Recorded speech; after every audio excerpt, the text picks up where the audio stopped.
جشن عید میلاد النبی، جشن عید میلاد النبی، جشن عید میلاد النبی، تاجدار ختم نبوت زندہ باد، تاجدار ختم نبوت زندہ باد، زندہ باد، علماء اہل سنت زندہ باد، علماء اہل سنت زندہ باد، نعرہ تکبیر، اللہ اکبر، نعرہ رسالت یا رسول اللہ۔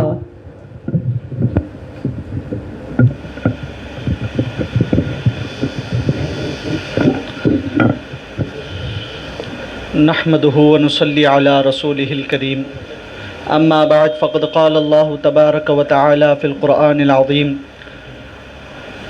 اعوذ بالله من الشيطان الرجيم بسم الله الرحمن الرحيم واما السائل فلا تنهر صدق الله العظيم وقال النبي صلى الله عليه وسلم انما انا قاسم والله يعطي او كما قال عليه الصلاة والتسليم قال الله تبارك وتعالى في شان حبيبه ان الله وملائكته يصلون على النبي يا ايها الذين امنوا صلوا عليه وسلموا تسليما اللهم صل على سيدنا مولانا محمد النبي الامي الحبيب الاعلى القدر العظيم الجاه وعلى اله واصحابه وبارك وسلم۔ معزز و مکرم ناظرین، السلام علیکم ورحمۃ اللہ وبرکاتہ۔ اللہ رب العزت کا ہم پر بے انتہا فضل و کرم ہے کہ اس نے ہم تمام کو انسان بنایا، اس کے پیارے نبی ہم سب کے آقا و مولا جناب احمد مصطفیٰ محمد الرسول اللہ صلی اللہ علیہ وسلم کے امت میں پیدا کیا۔ معزز سامعین، جس آیت کریمہ کی میں نے تلاوت کی، اللہ تبارک و تعالی ارشاد فرماتا ہے وَأَمَّا السَّائِلَ فَلَا تَنْهَرْ، اے حبیب آپ کسی بھی مانگنے والے کو خالی ہاتھ نہیں بھیجتے، جو بھی حضور سے مانگتا ہے وہ پا کر ہی جاتا ہے۔ آپ کسی بھی مانگنے والے کو اس کا دامن خالی نہیں لوٹاتے۔ تو معزز سامعین، زیادہ وقت نہیں لوں گا، بس 10 یا 15 منٹ کے اندر اپنی گفتگو کو سمٹ لوں گا۔ محفل ذکر نبی یہاں پہ سجی ہوئی ہے، اور اللہ کا کہنا ہے کہ نبی دیتے ہیں، نبی دیتے ہیں، ہمارا عقیدہ ہے ہم لیتے ہیں، ہم لیتے ہیں۔ تو خیر، ذکر مصطفیٰ کرنے سے اللہ وہاں پہ اپنی رحمتوں کا نزول کر دیتا ہے۔ دیکھیے نبی کی شان دیکھیے اور اللہ کی صفت دیکھیے۔ جب اللہ اپنے تعلق سے بیان کرتا ہے تو کہتا ہے قُلِ اللَّهُمَّ مَالِكَ الْمُلْكِ تُؤْتِي الْمُلْكَ مَن تَشَاءُ وَتَنزِعُ الْمُلْكَ مِمَّن تَشَاءُ۔ تمام ملک اللہ ہی کے قبضے میں ہے، اللہ جسے چاہتا ہے دیتا ہے، جسے چاہتا ہے، جس سے چاہتا ہے چھین لیتا ہے۔ لیکن میرے حبیب کی شان جب آئی تو اللہ نے فرمایا وَأَمَّا السَّائِلَ فَلَا تَنْهَرْ، میرے حبیب کی شان یہ ہے جو بھی مانگتا ہے اسے عطا ہی کرتے ہیں، جو بھی مانگتا ہے اسے عطا ہی کرتے ہیں۔ منگتے خالی ہاتھ نہ لوٹے، کتنی ملی خیرات نہ پوچھو۔ حضور کی محفل سجانے سے ہمیں حضور کا قرب ملتا ہے۔ حضرت شہاب الدین سہروردی رحمۃ اللہ علیہ فرماتے ہیں، شیخ شہاب الدین سہروردی رحمۃ اللہ علیہ، آپ فرماتے ایک شخص نے اپنے آپ بیتی سنائی۔ وہ کہتا ہے کہ میں جدہ کے قریب ایک سمندر کے کنارے ایک مسجد تھی، اس مسجد میں 12 سال تک اعتکاف میں بیٹھا تھا۔ کتنے سال تک؟ 12 سال تک اعتکاف میں بیٹھا تھا۔ جب 12 سال گزرے تو ایک دن ایسا آیا، چند لوگ آئے، میں مسجد کے ایک طرف تھا، وہ لوگ دوسری طرف بیٹھے ہوئے تھے، بیٹھ کر حضور کی مدح و ثنا کرنے لگے، حضور کی مدح و ثنا کرنے لگے۔ جب میں وہاں پہ بیٹھا تھا تو میرے اندر کچھ حیرانگی آ گئی، میرے دماغ میں کچھ بات چل رہی تھی کہ یہ اللہ کا گھر ہے, یہاں پہ صرف اللہ کی تعریف کرنی چاہیے. یہ لوگ یہاں پہ بیٹھ کے حضور کی تعریف کر رہے ہیں. یہ سوچ کر میں ان کی محفل میں نہیں جمع, ان کی محفل کے ساتھ نہیں ملا, میں ایک طرف بیٹھ گیا یہ سوچ کر آج بھی چند لوگ اسی خیالات کے ہیں, ان عقائد کے ہیں کہ اللہ کے گھر میں صرف اللہ کی تعریف ہوتی ہے. تو ان لوگوں کے لیے امام حضرت شہاب الدین سہروردی رحمۃ اللہ علیہ فرماتے ہیں وہ آدمی کا عقیدہ بھی ایسا ہی تھا کہ وہ یہ سوچا کہ اللہ کے گھر میں صرف اللہ کی حمد و ثنا ہونی چاہیے, اللہ کے گھر میں صرف اللہ کی تعریف ہونی چاہیے. چند لوگ آئے حضور پر صلاۃ و سلام پڑھ رہے ہیں, حضور کا ذکر کر رہے ہیں اور جھوم جھوم کے کر رہے ہیں, اور یہ بغض کے بنا پر یہ اٹھ کر وہاں نہیں گیا یہ سوچ کر کہ مسجد صرف اللہ کا گھر ہے, اللہ کی تعریف ہونی چاہیے. تو وہ لوگ ذکر رسول کر کے لوٹ گئے. میں آپ لوگوں کو کہنا چاہتا ہوں, آپ لوگ آئے ذکر رسول میں نا, تو اسی لیے اس واقعے کو سنانا چاہتا ہوں. ذکر رسول سے ہمیں کیا ملتا ہے سنانا چاہتا ہوں. تو دیکھیے وہ لوگ چلے گئے اٹھ کر. تو جب رات ہوئی تو وہ آدمی, وہ شخص کہتا ہے میں بستر بچھایا اور لیٹ گیا. جب میں سویا تو میں دیکھتا ہوں کہ خواب میں حضور تشریف لائے ہیں, اپنے اصحاب کے ساتھ تشریف لائے ہیں, اپنے اصحاب کے ساتھ تشریف لائے ہیں اسی مسجد میں جہاں پر میں 12 سال اعتکاف میں بیٹھا تھا. وہ کونا خالی پڑا ہے. جس جگہ میں چند لمحوں کے لیے ذکر رسول ہوا وہاں پر حضور تشریف فرما ہے اپنے اصحاب کے ساتھ.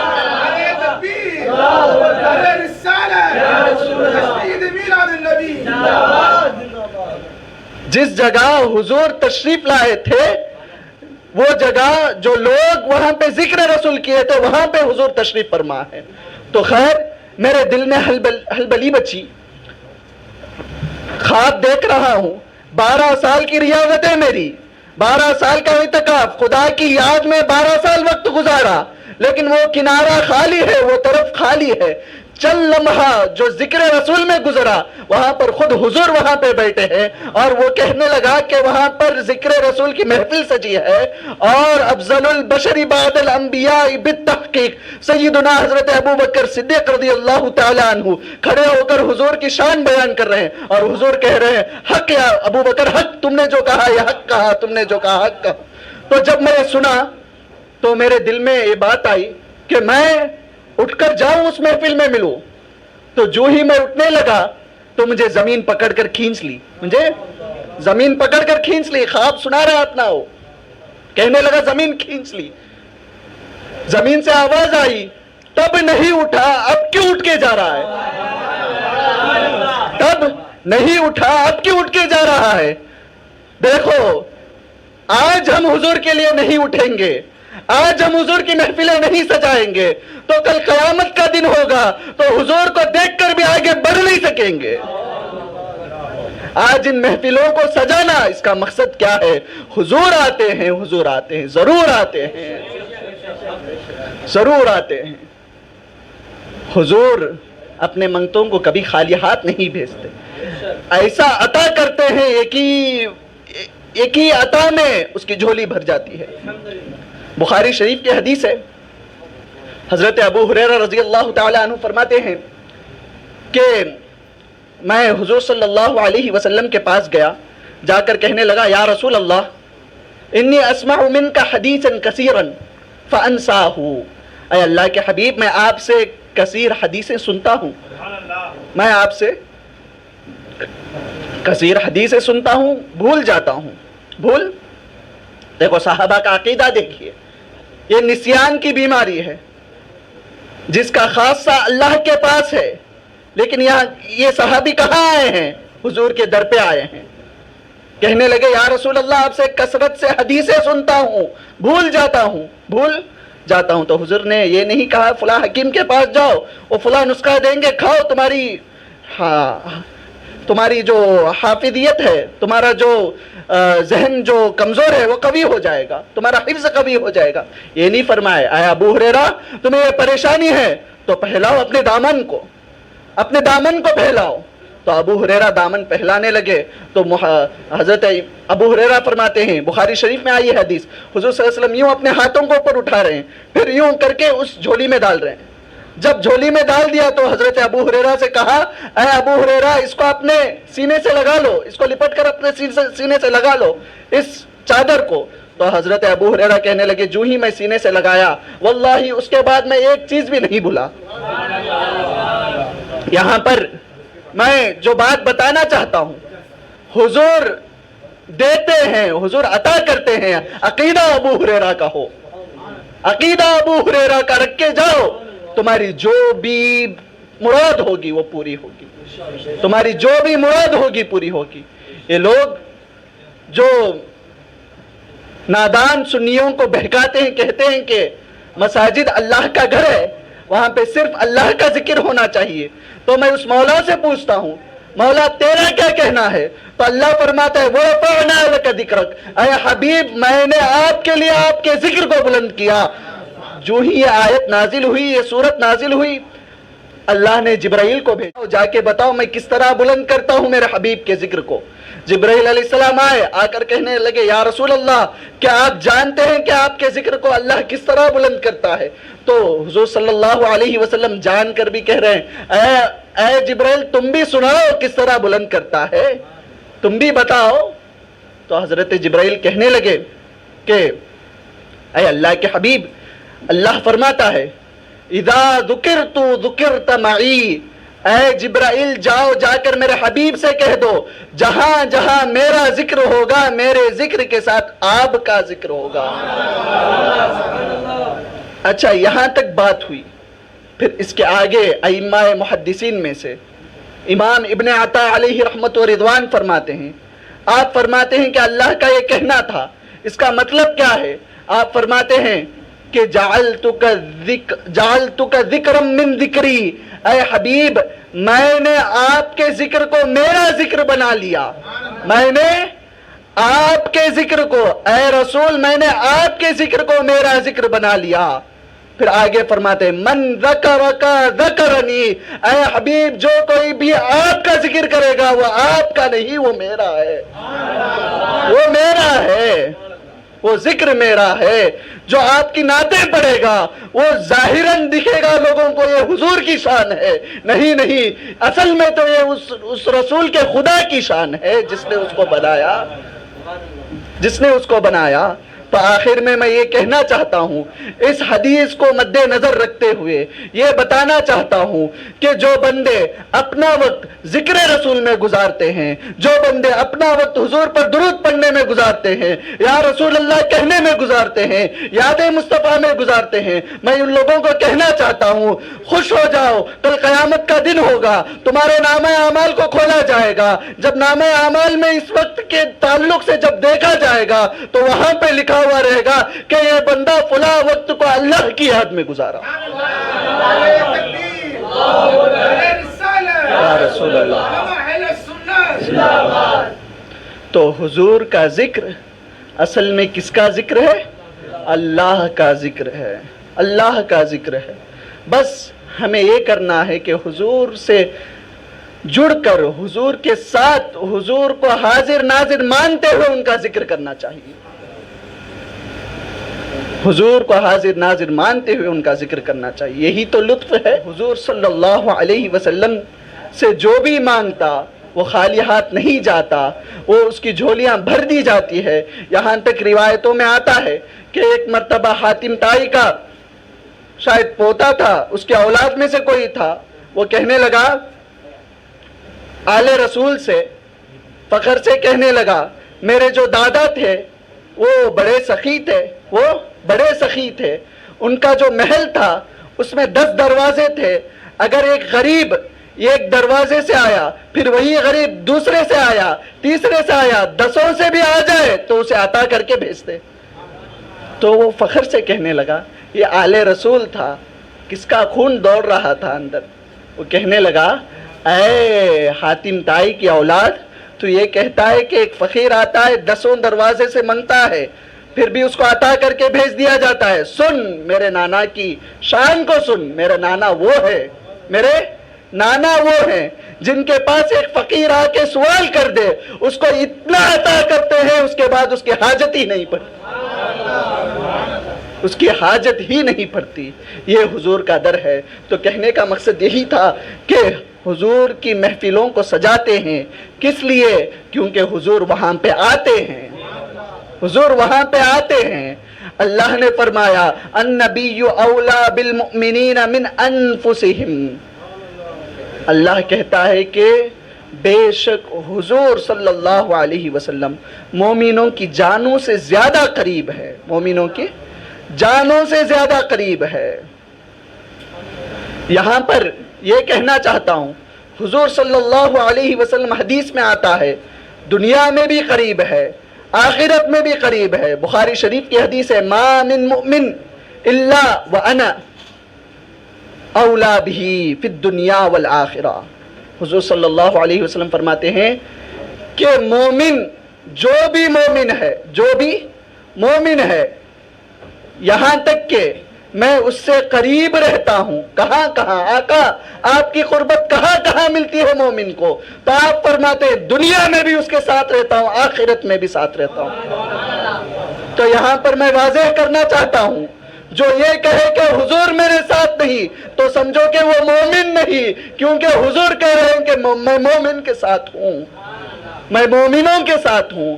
تو مومن کا ساتھ ہمیشہ حضور مومن کے ساتھ ہی رہتے ہیں, مومنوں کے گھروں میں رہتے ہیں. یہاں تک کہ حدیث میں آتا ہے, آخری حدیث کو بیان کر کے اپنی گفتگو کو ختم کر دوں گا.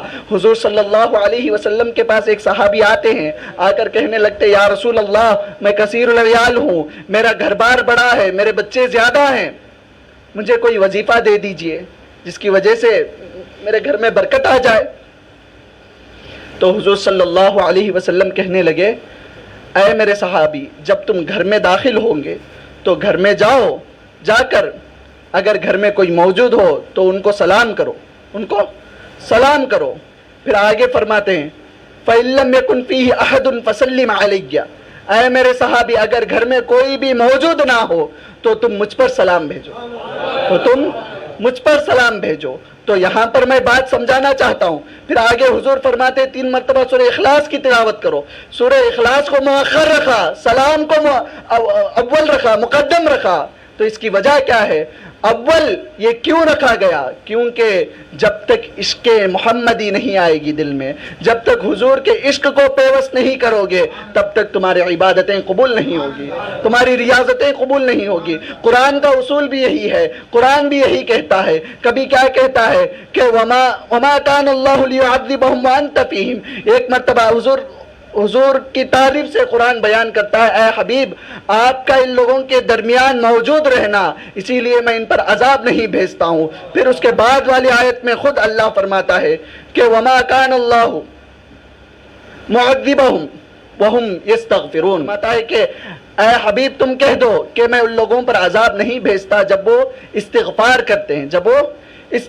کرتے ہیں. میں یہ کہنا چاہتا ہوں اللہ نے استغفار کو مؤخر رکھا, اپنے حبیب کی نسبت کو مقدم رکھا, یعنی اپنے حبیب کی رحمت کو, اپنے حبیب کے مقام کو پہلے رکھا. کہا کہ اے حبیب آپ کا موجودگی, آپ کے وجود کے لیے میں ان پر عذاب نہیں بھیج رہا ہوں. بعد میں ان کے ذکر, بعد میں ان کے جتنے استغفار ہیں. تو خیر بتانے کا مقصد یہ تھا کہ وہ صحابی اسی طرح کرنے لگے. گھر جاتے اگر کوئی ہوتا تو سلام کرتے, کوئی نہیں ہوتا تو مصطفیٰ جان رحمت پڑھنے لگتے. میں اب کے لوگوں کے لیے بتا رہا ہوں, کوئی یہ علت نہ کر دے کہ اس زمانے میں کہاں تھا. تو وہ سلام کرتے حضور پر, جس شان سے وہ کرتے وہ جانے, شان والا آقا جانے کہ کس شان سے یہ کرتے تھے. تو خیر وہ جاتے گھر میں داخل ہوتے تو سلام کرتے, اگر کوئی نہ ہو تو حضور پر سلام بھیجتے. پھر اس وظیفے پر عمل کرنے لگے. آپ فرماتے ہیں کہ چند مہینوں کی بات تھی, میں تو کیا میرے پڑوسی بھی مالدار ہو گئے. تو خیر اس کو میں اس لیے بیان کیا, اس کی شرح میں امام ملا علی قاری رحمۃ اللہ علیہ فرماتے ہیں یہاں پہ حضور کیوں فرمایا فَإِن لَّمْ يَكُنْ فِيهِ أَحَدٌ فَسَلِّمْ عَلَيَّ. اے میرے صحابی اگر گھر میں کوئی بھی موجود نہ ہو تو آپ مجھ پر سلام بھیجیں. آج کے لوگوں کی علتیں ہوتی ہے, یہ کہتے ہیں کہ جو سامنے ہوتا ہے اسی کو سلام کرنا چاہیے. یہاں میرے آقا کی حدیث ہے, یہاں میرے آقا کا درس ہے کہ اے میرے صحابی تم جہاں بھی رہو مجھے سلام بھیجو, میں سنتا ہوں. یہ ایک پہلو تو یہ ہے. دوسرا پہلو میں یہ سمجھانا چاہتا ہوں. حضرت ملا علی قاری رحمۃ اللہ علیہ فرماتے ہیں یہاں پہ حضور کیوں فرمایا کہ اگر تمہارے گھر میں کوئی موجود نہ ہو تو مجھ پر سلام بھیجو. تو آپ فرماتے ہیں کہ اس لیے حضور صلی اللہ علیہ وسلم نے فرمایا کہ ان روحہ صلی اللہ علیہ وسلم موجود فی بیوت المسلمین. آپ فرماتے ہیں کہ بے شک میرے حضور صلی اللہ علیہ وسلم کی روح انور مومنوں کے گھروں میں ہوتی ہے. اگر کوئی یہ شک کرے کہ میرے گھر میں حضور کی روح نہیں ہے تو وہ حضور پر اس حدیث پر نہیں, وہ اپنے ایمان پر شک کر رہا ہے. وہ اپنے ایمان پر شک کر رہا ہے. تو حضور کا ساتھ ہر لمحہ, ہر لحظہ, ہر وقت اپنی امت کے ساتھ ہے. تو اسی پر اپنی گفتگو کو ختم کرتا ہوں. وآخر دعوانا ان الحمد للہ رب العالمین. السلام علیکم ورحمۃ اللہ وبرکاتہ.